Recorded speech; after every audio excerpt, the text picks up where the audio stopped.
আম্মা আয়েশা সিদ্দিকা শ্রদ্ধা ভরে প্রত্যাখ্যান করে তিনি চলে গিয়েছেন, সসম্মানে মদিনায় পাঠিয়ে দেওয়া হয়েছে। এটা যখন হযরতে আম্মার বিন ইয়াসির রাদিয়াল্লাহু তাআলা আনহুর গর্দানকে কেটে মস্তককে আলাদা করে, মস্তক আলাদা করার ইতিহাস শুধু কারবালায় না, এটা সিফফিন থেকে এসেছে, বদর থেকে এসেছে।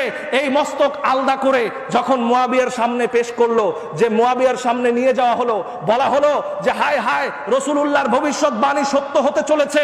নবীজি ভবিষ্যৎবাণী করেছিল, ওয়াইহা আম্মার, আম্মার তোমার জন্য আফসোস হয়, একদল বাগী বিদ্রোহী জালেম তারা তোমাকে হত্যা করবে, তারা জাহান্নামের দিকে তোমাকে ডাকবে আর তুমি জান্নাতের দিকে ডাকবা।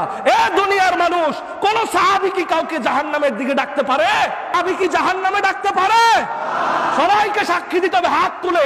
স্পষ্ট সরি মতন থাকার পরেও যারা এটাকে ঘাটতে চায়, যারা এটাকে তাওয়িল করতে চায়, তাদের তাওয়িল আমার জুতার তলায়। কোনো তাওয়িল লাগবে না, কোনো কিছু লাগবে না। রাসূলুল্লাহ স্পষ্ট বলেছেন যে তারা ডাকবে জাহান্নামের দিকে, আম্মার ডাকবে জান্নাতের দিকে।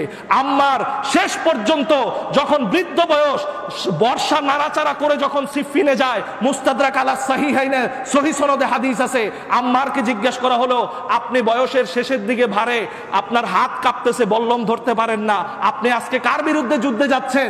সেদিন বলেছিল, কুফফারের বিরুদ্ধে, হকের পক্ষে আমি যুদ্ধে যাচ্ছি। পড়েন না সুবহানাল্লাহ।